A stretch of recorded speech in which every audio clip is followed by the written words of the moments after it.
Good morning. Good morning. It's Tuesday, May 5th, Cinco de Mayo. You are watching the TMI show with Ted Rall and Manila Chan. Unfortunately, Manila Chan is still out. She's about to enter her third exciting week of Motherhood 2.0 coming up tomorrow. Robbie, do you see the scroll like over my screen, over my head? Yeah, so the TMI logo is up, but we are not up. So I have a great show, have a great view of the logo and the TMI show, but they do not have us. Huh. Weird. Okay, let me see if I can take that out. Okay, What now am I? hold on. Okay, hold on. So that's the live chat. 1 second, I can fix this. Okay. I can Yeah. fix that. Huzzah! Oh. Success! Oh, what did you do? Oh, that's great. Okay, fantastic.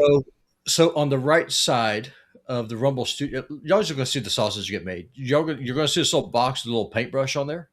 Yeah. If you click on that, you can toggle on or off the live chat display. Oh, okay. And All right. so, Cool. yeah, so that's how that works. Yeah, we don't. Yeah, well, I don't mind it having it. I don't mind having the live chat pop in, like we do on Deprogram at the bottom. Right. Is that what will it still do that? Well, I do that manually by clicking on the chat. What was happening is that it was just comes up there and it's over your face and there's no background, so it's just washed out and then no one can see you. Now, my question is, Ted, why are you to the right of me? I think it's the order. You should be to the left of me. Well, let's see. Let's take each other out, and I'll put myself in first. Here we go. Let's see. Boom, boom. There we go. That. Fixed. Now we're politically aligned.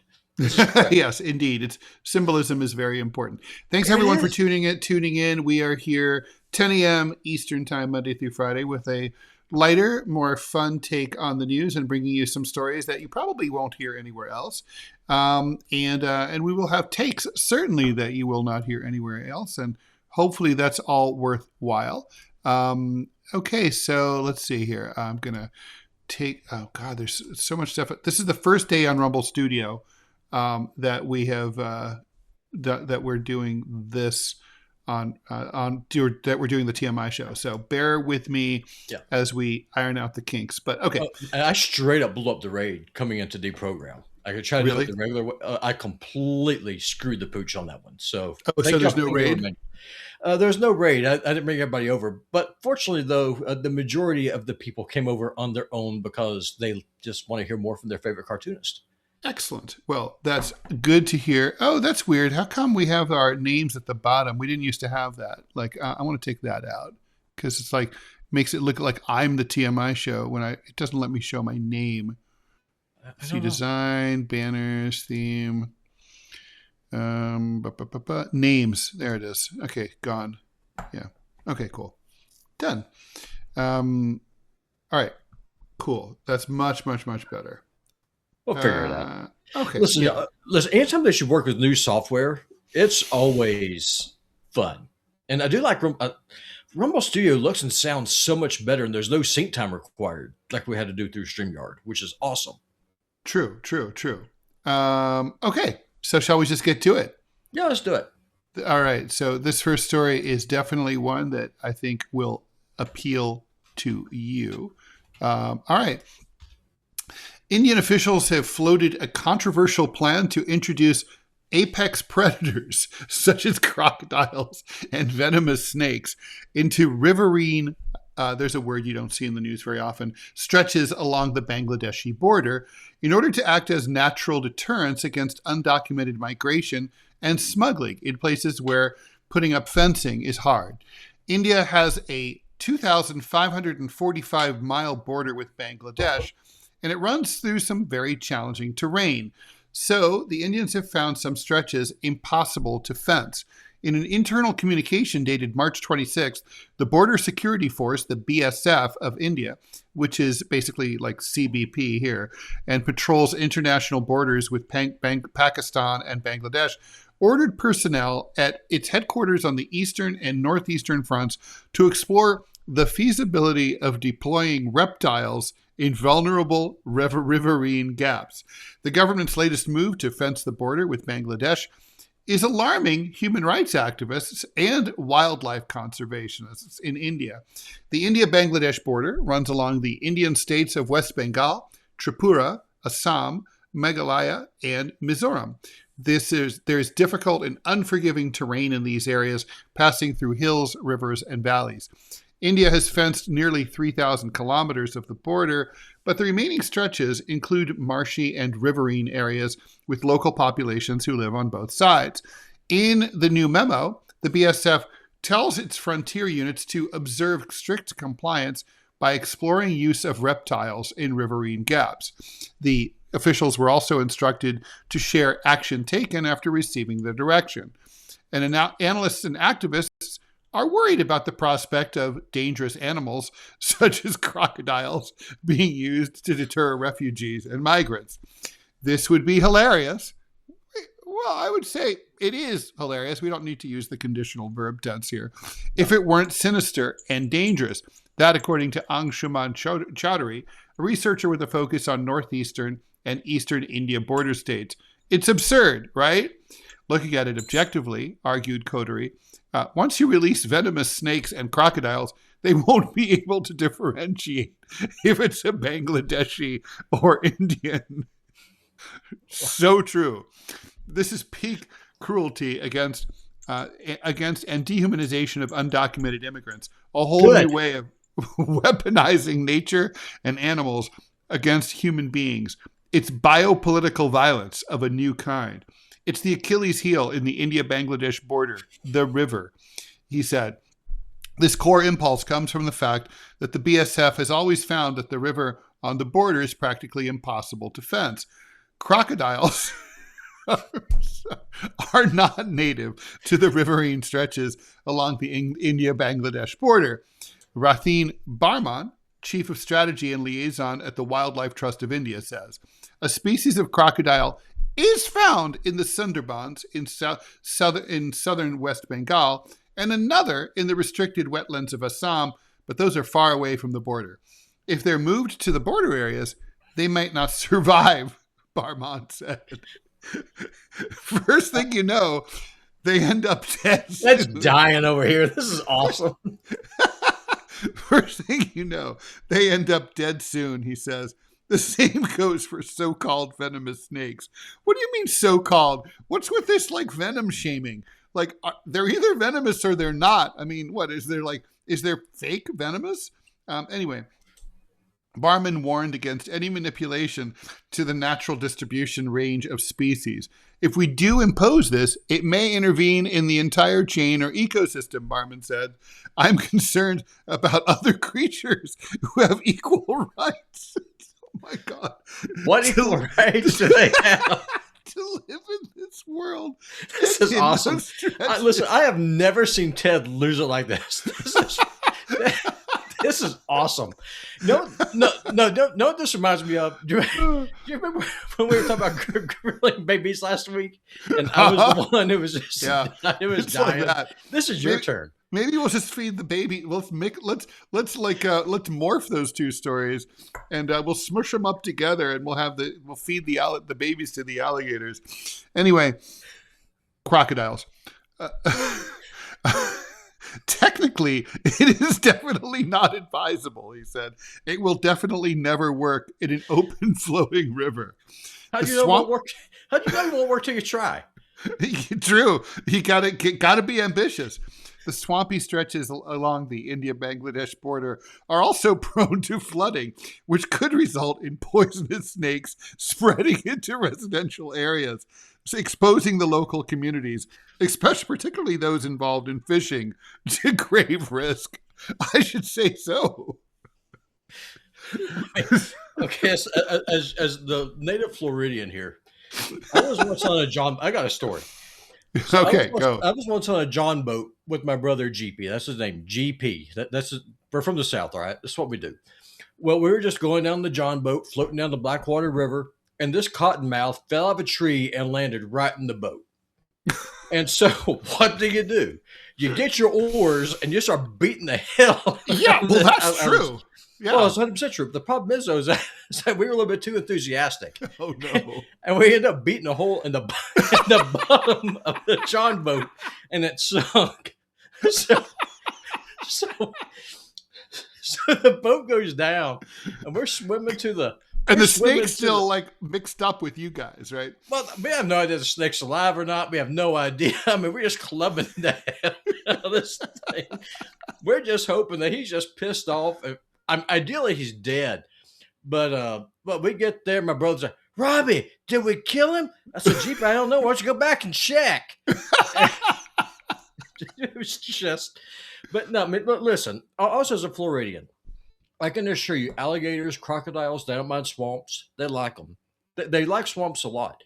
Back when I used to swim with alligators, honest to God, because if you don't feed them, they leave you alone. They stay on their side of the lake. You stay on your side of the lake. All is well in the world. Karma is achieved. The problem is that whenever people start feeding them, it's kind of like the bears. Now, if the Bangladeshis choose to feed themselves to the crocodiles, I mean, that could pose a problem for the local Indian population, but you'll kind of figure it out. Like, if you see this dog with eyes, you kind of stay away, because alligators and crocodiles are different. Crocodiles are really mean and much bigger. And for the record, I have been an advocate because I'm a.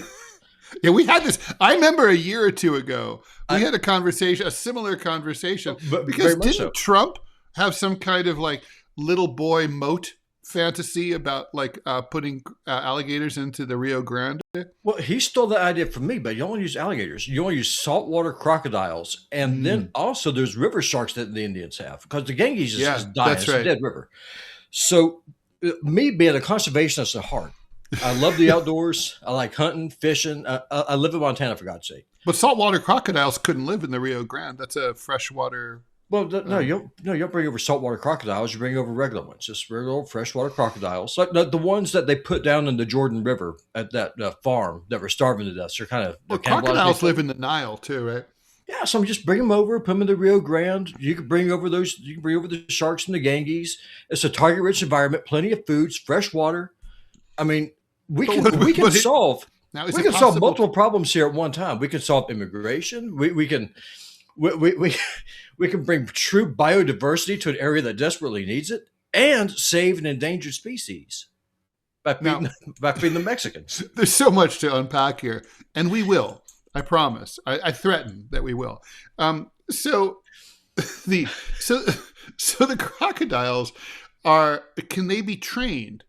Because they are ancient creatures. Can they be trained to distinguish between Indians and Bangladeshis? Absolutely not. Now, if you go there, if I am bigger than you, and if I can get you into a death roll, you, sir, are going to be my dinner. Crocodiles are like God. They're not a respecter of persons. Bears are the same way. If you're in my neighborhood, and if I'm bigger than you, and if I'm hungry, someone's not leaving here alive.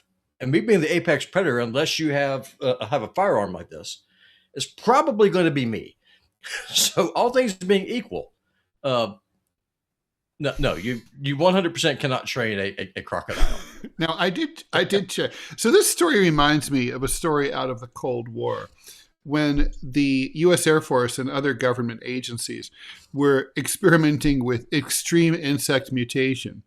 And I remember my father talking to me about this.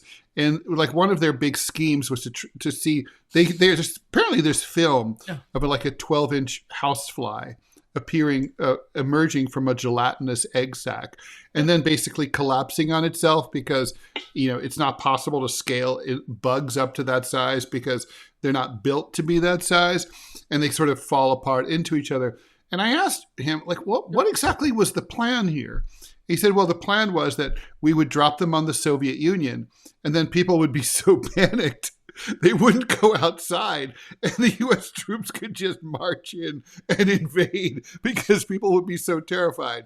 And I was like, A, they don't own baseball bats or tennis rackets in the Soviet Union. And it gets cold there.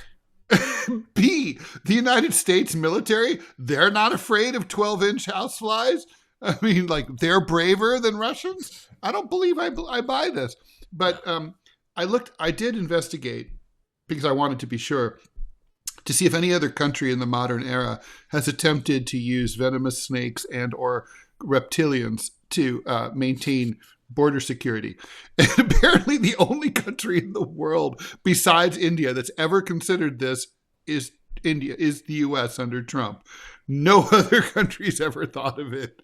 Listen. And what about the fishermen? What about the legitimate passport-carrying, patriotic, red-blooded Indians who are fishing in the river, and then suddenly they get chomped by a crocodile or bitten by a poisonous snake? That's not good. Then it's your time. It's your time to go. Sorry. I mean, listen. It's God. One of your gods has decided. Yeah, I mean, no, your monkey god, your snake. I mean, you have 500 of them. Pick one. I mean, it's okay. Again, we have value diversity on this show. But no, Trump's failure is a failure of imagination, and typically, typical of Trump, a failure of execution. He should have put me in charge of this project because we would not be talking about it in a hypothetical, and I could have got it up and running within 3 months. I would have called Gandhi, or not Gandhi, but Mondi, but Modi, yeah, dude. So okay, so I need like 400 of y'all's endangered sharks. And he's like, well, President West, what are you going to do? By the way, these sharks, people don't know, right? So these are sharks that live partly in salt water, but they swim up the river hundreds of miles, and they're so aggressive that they swim in there's nature specials. They swim in 2 feet of water, and sometimes and people in the area know not to walk too close to the river because they will jump out of the river and snatch you and pull you in. That's what I'm saying. I mean, it is the perfect deterrent. Now, if you don't want to do that, you can use landmines. But of the two, though, yeah. I mean, either way, they're equally indiscriminate, so equally good. But exactly. But the thing is that one is ecologically sound and the other one is not. And by bringing over these animals, you're literally, you're solving multiple problems. Greenpeace should award me a gift for an award for this. But Indians and Bangladeshis, so Indians are probably heavier than Bangladeshis because Bangladeshis are starving. That's why they're trying to sneak into India. Similarly, Americans are fatter than Mexicans. So isn't it likely the crocodiles would seek their meal in the home country that's deploying them more than among the migrants? I mean, they are the true libertarians of the world. They do not care about maps. They don't care about borders. They don't care about ethnicity. I mean, they are. They could spread all over. That's okay. I mean, you make it sound like this is a bad thing. It is not. Well, it's certainly entertaining. I mean, listen. I am 100%, and I mean this sincerely. We have had this conversation. Me and Manila have sparred over this. I know. She was appalled. Well, she has a freshly baked baby. I can understand. I mean, could you imagine the migrant family trying to come across the Rio Grande? You got little Jose strapped to your back, all 30 pounds of him, and the next thing you know, 12-footer comes. I was just like, okay, Jose, sorry, you're bait. Where you go? It's just I swear to God, this is what happens when you put overgrown boys in charge of a government, which is what's happened here. All right. So they should do it. They should do it. Ted, they should do it. By the way, they should do this. Okay. My favorite part before we move on here is the fact that, India is notorious for its bureaucracy. And I love the fact that they said, in the memo, they said that there's going to be strict compliance is required, and that they expect a report back. Okay, we've now ordered you to deploy reptiles. Okay, so what have you guys done about it? Because you can just imagine the Zoom meeting, last week you received memo from BSF about crocodile deployment. What have you done? We look everywhere for crocodile. We do not see crocodile. Does not live here. That Prime Minister does not want excuse. Prime Minister wants action. He wants Crocs in river to keep Bangladeshis out. He wants many venomous snakes. I mean, I can just imagine the Zoom call. It's got to be hilarious. I'm telling again. It's a failure of execution. I'm hoping that the Indians follow through, because if they're able to do this, when I get elected president, You bring it here. Oh, yeah, in an hour. Like my very first thing to do, my very first thing as president, and if the courts tell me, President West, you can't do this, I'll ignore the courts. I will pull an Andrew Jackson. No, we're 100% doing this. I'm in favor of, speaking of which, I used to live in Eastern Long Island, which had a massive population of deer, right? And no natural predators except for cars. And I really wanted, it's true what Maybe is saying, that in defense of India, they are adopting 80 of Pablo Escobar's hippos. Good, they should. And I don't know how they're going to transport them, but I assume in a plane or something, or on a ship. Anyway, the point is, it'd be too heavy for a plane, I'm sure. I mean, unless it's one of those big C-130s. Yeah. But could you imagine transporting 80 pissed off hippos in a plane? Well, I mean, even like one. I mean, hippos are incredibly dangerous. But in the Hamptons, they should reintroduce wolves. It'll keep the rich people on their toes. It'll make the nightlife far more interesting, and it'll control the deer. I mean, all things being equal, and I've been thinking about this because this is a serious topic. If you're going to deter immigration, you can either you can use nature's defense mechanisms to make this happen, or you can tell the migrants, if we catch you, then ICE is going to grill your baby, and they're making a cookbook. Well, wait, can we just play it? How about if we make it more of a game? Like, listen, if you survive the crocodiles and the snakes, you're good. Green card upon arrival. That way we're selecting for brave and stupid people, which is what we want. I could do that. I could get behind this, but I mean, and it should be televised, obviously. Yeah. For entertainment. Pay-per-view. I mean, we could stream it here on Rumble as a Rumble Premium. Totally. Because there's no standards. All right, let's move on here. Okay. Crocodiles or Clovis Cam? Y'all let me know in the chat. What do y'all want? Here we Mexican versus crocodile. Will win. One Wisconsin county has set its one of its area's speed limits to 17.3 miles per hour in an eye-catching move aimed at jolting drivers into staying alert in a high-traffic work zone. Officials in Outagamie County, I bet it's Outagamie, rolled out the unusual speed limit at the county's Recycling and Solid Waste Center, aka the dump, where a constant flow of trucks, contractors, and residents creates a busy and sometimes hazardous environment. County leaders say the oddly specific number is intentional and psychological. Why 17.3? Because it makes you pause. It makes you look twice, officials said in a social media post announcing the change. The goal, they say, is to snap drivers out of autopilot and force them to pay closer attention to speed and safety while behind the wheel. The site already sees steady traffic from large hauling vehicles and smaller passenger cars, often moving in tight quarters. The county believes the unconventional speed limit is a small change that should get drivers to slow down, stay alert, and watch out for others. Now, this sounds maybe kind of dumb, but I think it's a good idea. And I have noticed that when there's a strange speed limit, it definitely makes me like keep paying attention to the speed limit. I've driven in places that have like an 8 mile an hour speed limit. And it's like, you're like, wait, what? It's not an increment of 5. I don't understand. There's a book called Traffic that came out maybe about 15, 20 years ago that talks about how countries like the Netherlands have really good luck making the roads safer by making the roads less predictable. So they introduce more curbs, fewer straightaways. They take away those, the arrow signs that indicate that you're about to go through a tight turn. They get rid of those.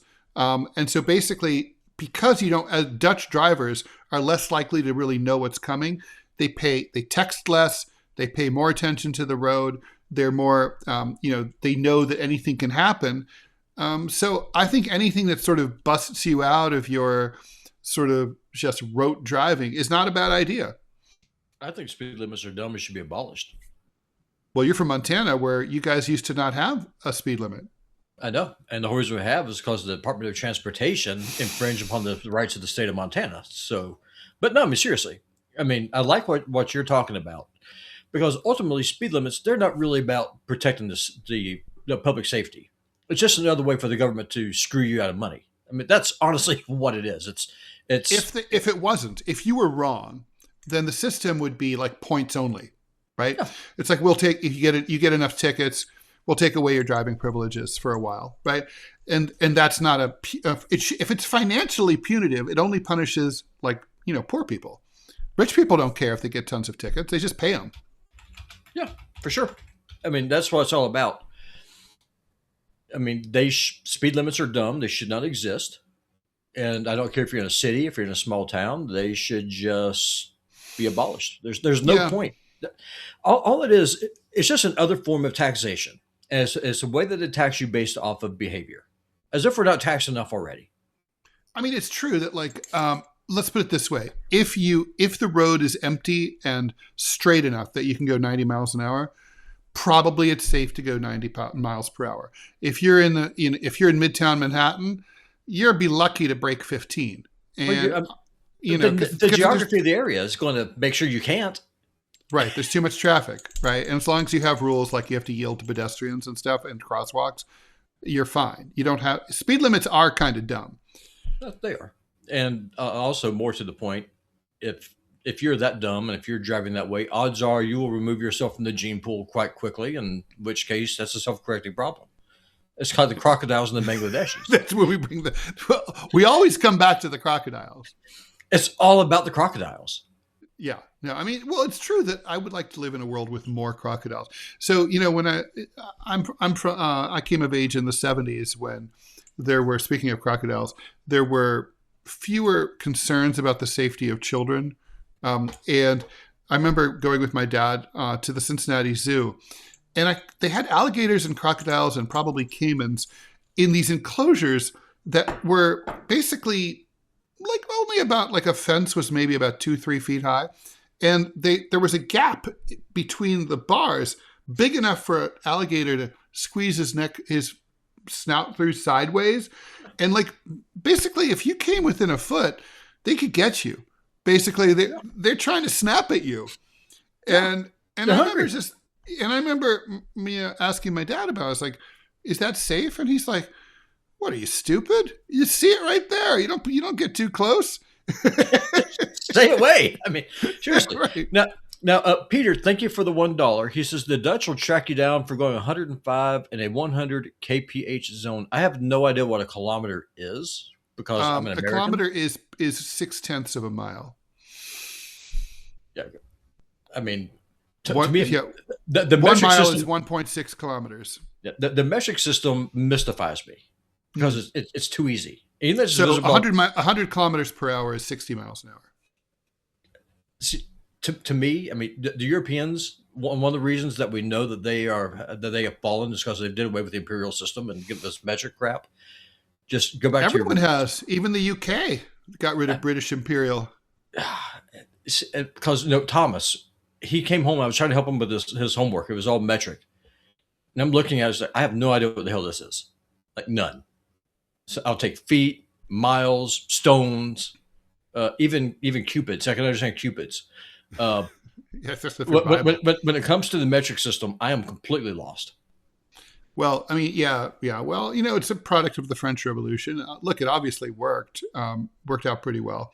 I mean, I think there's some certain things I don't really understand why they try to interact, right? Like, sort of like 1 liter is, I think, also like 1 kilo of water at sea level at 32 degrees or something like that. I forget what temperature.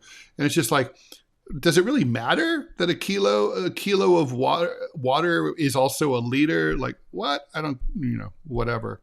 Give me quarts and gallons. I understand that. But let's face it. I mean, it's too simple for metric is too simple. That's my problem. Gallons is dumb. Pints, quarts, gallons. But Ted, you got to remember, your inches makes no sense. It's like, wait, it's 1 to 12. What? It was the king's eye, and it's versus his foot. I mean, it's so medieval. That's why it works. I mean, look what the Europeans did with the system. They conquered the freaking world with the imperial system. Despite that system. Oh, because it made them think. I'm going to push back on this. This show's just already off the rails. Who the hell cares? The reason why they were so good and the reason why they were at warfare is because their units of measurement sucked so much. They're always at war with each other, trying to figure out where exactly the border is. So instead of being adults and just sitting down, well, maybe we should just draw the line here. They said you can go out and you fight each other, which makes perfect sense. Well, if you fight enough, you get really good at fighting. And then you just start exporting this wonderful system to the rest of the world. And the British used the imperial system to bring running water and electricity to the dark continent. And they used it to introduce the Chinese to the wonderful pleasures of opioids. So there's clearly benefits to be had by a system that makes you think in such an abstract way. Although the weirdest thing is the old currency system that the Brits had with pence and shillings and all that stuff. We have an ad, which I'm going to now proceed to read. Is it about grilling babies? No, it's about grilling steaks. Today's sponsor is Chicago Steak Company, and they're giving away 8 free steak burgers on every order. Code 8burgers. Think about the last time you bought burgers at the grocery store. You stood there staring at a wall of plastic-wrapped ground beef, trying to figure out which one isn't going to turn into a hockey puck on the grill. Maybe you grabbed the expensive organic pack. Maybe you went cheap. Either way, you got home, fired up the grill, and watched them shrink to half their size, dry in the middle, falling apart through the grates. A Chicago steak company figured out a better way. They make half-pound steak burgers from USDA prime beef, hand-formed from premium cuts, and ship them to your door on dry ice. These hold together on the grill, stay juicy, and actually taste like steak. Here's the deal. Spend $189 or more on any steaks you want. Use code 8burgers, and they add 8 free steak burgers, plus a bottle of steak seasoning, plus free shipping to your order. That's $200 in free extras on top of whatever you ordered. 15,000 5-star reviews. These people know what they're doing. Go to mychicagosteak.com/rumble. Code 8burgers, EIGHT, not ATE. Link in the description. Get them before they're gone. Yeah, that sounds good. Probably better than grilling babies. Just saying. Tastier, I'm sure. I have to ask one of Jeffrey Epstein's associates, but except he didn't have any associates because there's no list. There is, yeah, he was all by his lonesome. He was. It's very sad for him, really. I mean, could you imagine having this big old island with of all these places for people to come and visit you with the Lolita Express and nobody comes? It's so sad. And you have your Baal temple all empty. I feel sorry for the guy. Truly. It is true. Yeah. So John Rockefeller says he uses his dick as a measurement of measure. That's how he. So you've heard of the Q bit. This is the Q dick. Correct. So I mean, no. I mean, if it works, it works. Sure. Yeah. I mean, a cupid is from the length of your middle finger to your elbow. So. And of course, everyone always has the same forearm length. So it's exactly identical for all humans. Yeah, for sure. But honestly, I mean, regardless of the ancients, though, it's amazing how they were able to build what they built with such screwed up systems of measurement. I mean, think about that. Talk about improvising. Yeah. Well, I'm trying to say I can't say the other word. Yeah, I wonder if, like, for example, at a work site, do you think they'd had like rulers and stuff? They must have, right? So that they had to have standardization. Well, there's no way that they couldn't have. So, I mean, I guess whenever a new king came on board, that they would have to measure the new Cupid because it's always different. Right. Or like, yeah, because like, what if you have like a regent, right? A young king who's too small. I've never studied that. Like, how did that work? Frig if I know. What unit of measurement did the Chinese use? Do you know? In ancient China, I don't know. No idea. But if only there was a device that could tell us. Let's tell me about ancient Chinese measuring systems. I mean, I'm sure it's going to be very complicated. What from China is not complicated? All right. All right. So the first units are attributed to the Yellow Emperor, with length measures derived from human body parts like finger widths, hand spans, or paces. So that's very similar. The record of the Grand Historian notes inconsistencies from body-based measures, leading to unification efforts by figures like Yu the Great. Archaeological evidence indicates that decimal-marked rulers from the Shang dynasty, during the Zhou dynasty, units varied by state. The pivotal moment came with Qi Shi Huang, the first emperor of Qin, aka who ruled from 221 to 210 before Common Era, who standardized measurements across his unified empire to facilitate administration, trade, and infrastructure. The system was largely decimal, a strength compared to many ancient systems. The base unit was the qi, often translated as Chinese foot, subdivided as 1 qi is 2 chun, aka an inch, 1 chun is 10 fen, 1 zhang is 10 qi, and then larger is the bu, or the pace, is 5 to 6 qi, and there's the li, which is the Chinese mile, is the same as 300 to 360 bu, roughly 500 meters in many periods. This goes on. There's volumes and capacity. There's the sheng as a base. The dao is 10 sheng. The hu is 10 dao. This is for grain, liquids, and taxes. And then with weight, there's the liang, which is basically an ounce. The jin is the pound, classically 16 liang. And there's the dan, or the shi, which is 120 jin. So it's under the Qin dynasty that standardization occurred and rulers started being distributed. So then that must be where the Mongols came up with their idea for their military, because it was all based. It was all a decimal system too. Like everything was, all of their units were based on the measurement of 10. Really? So that must be where they got that from. I don't remember what they called it, but no, like the smallest unit was 10 men, and then you would multiply that by a unit of 10, and that's how their military units were set up. It was all by units of 10. And then weren't the Babylonians like base 12, or was it base 8? I forget which it was. I think it's 12. They were 12. Yeah. That's why we have the 24-hour clock. Yeah, somehow I don't know why we're stuck with that, but yeah. It's very weird. What clock would you prefer? I mean, decimal seems like it would make more sense, right? Like a 10-hour day. We could always do like the Jews did. Your day would start at sunset because it'd be a linear day. The problem isn't that your calendar gets all screwed up. Yeah. Well, no calendar. All those calendars really kind of don't really work with the way that the world actually works. Okay, so last and probably least, let's get straight to it. And I have the Jaws now. You do have the Jaws. Let me see if I can find the Jaws here. Where I mean, wouldn't it be racist and sexist for you to use the Jaws? It is, and that's why I was thinking of using it. Let's see here. Although, is that an audio clip or? It's a video. Yeah. Because on my end, I can't see the graphics. That's it. You got it. I'm now guilty of sexism and racism. Okay, here we go.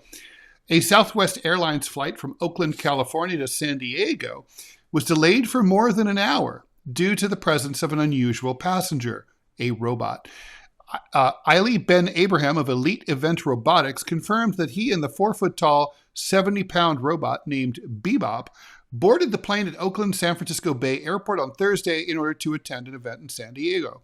Southwest Airlines spokesperson Lynn Lunsford confirmed Ben Abraham had purchased a ticket for Bebop, but the initial delay was caused by the robot's presence in an aisle seat, being a violation of the airline's policy for large carry-on items. Bebop was then moved to a window seat, but no word on whether Bebop controlled the window in a way that was irritating to his seat companions. But airline staff soon noted a second issue.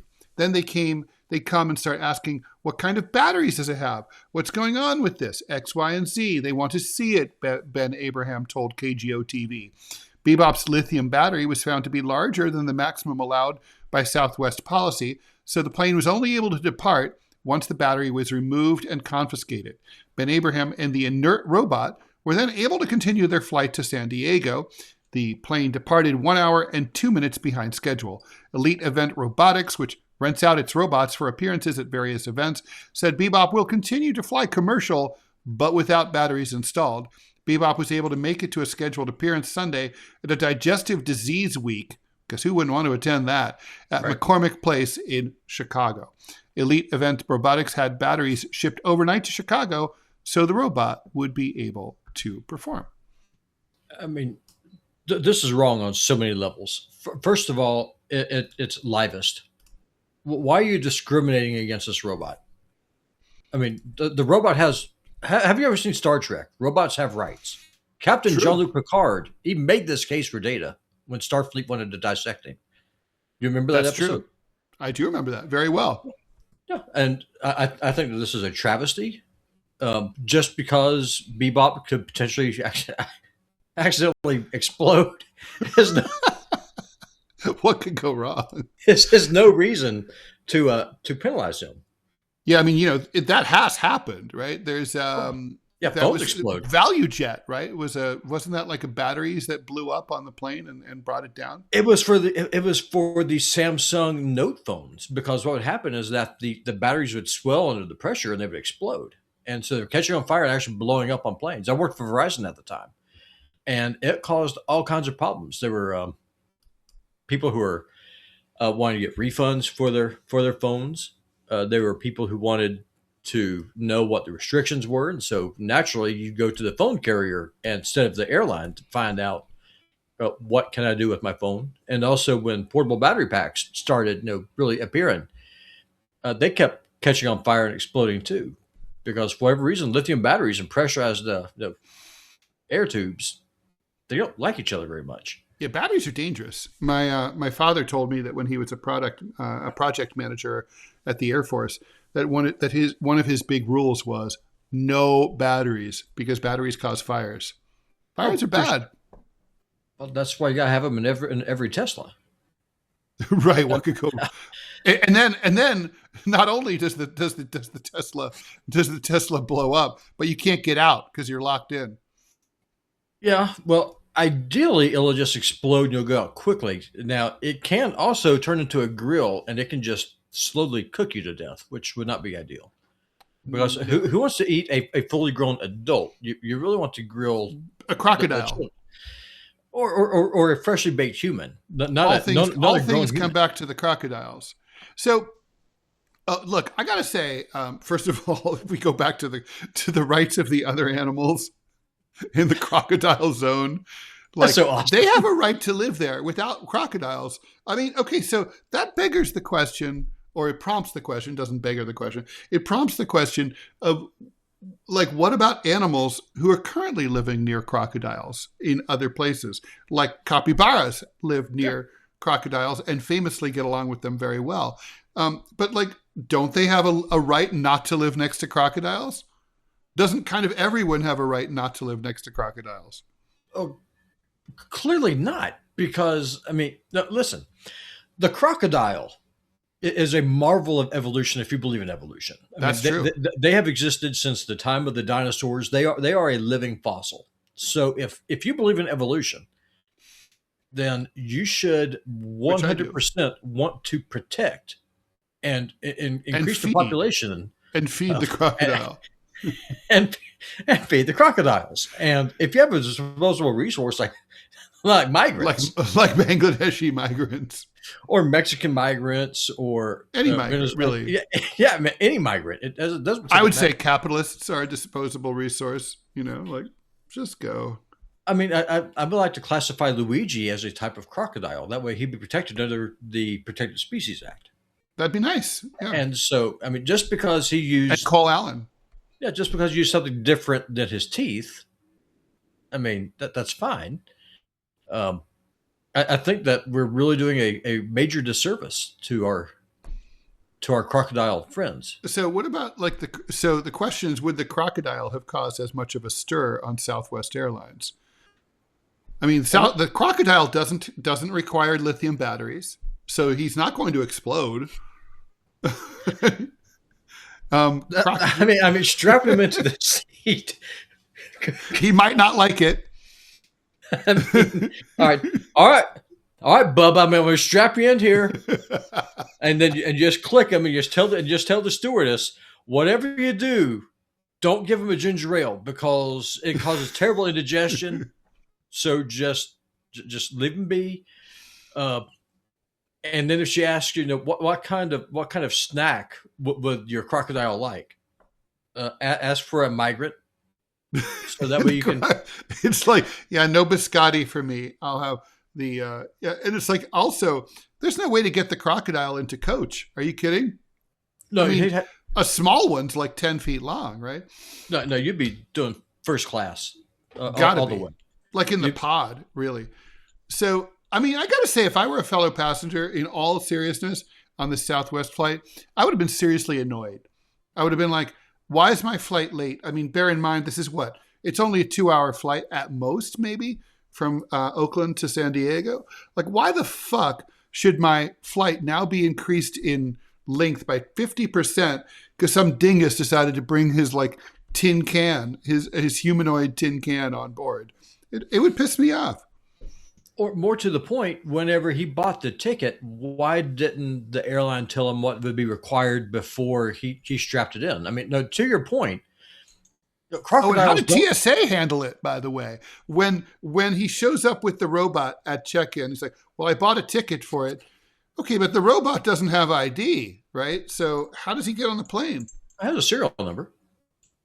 But he still doesn't have ID. It's luggage.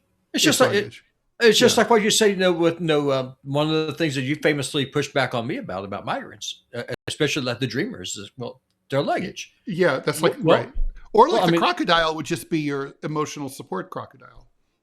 Well, 100%. All you got to do is just give them that little orange vest, and then you just right. So, that's and it's like, don't pet him. He's working.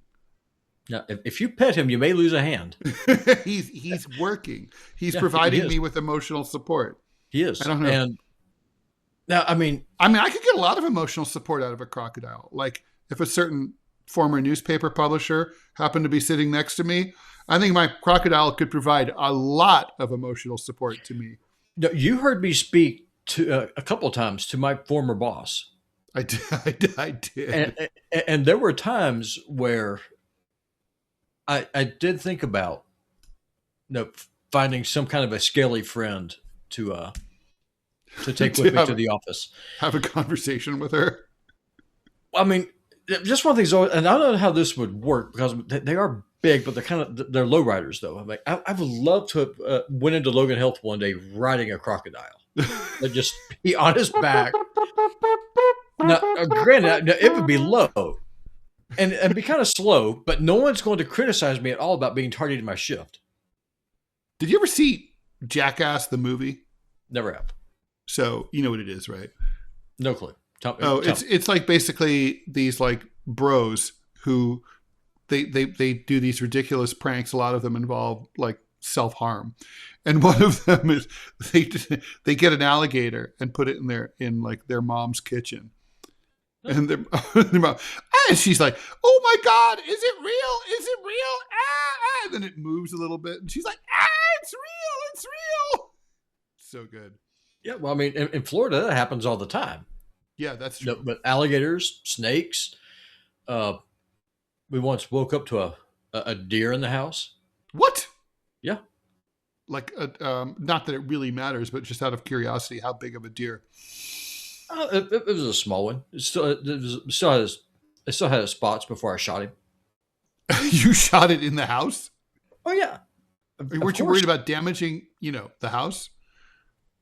It was a trailer. It's falling apart anyway. I didn't care.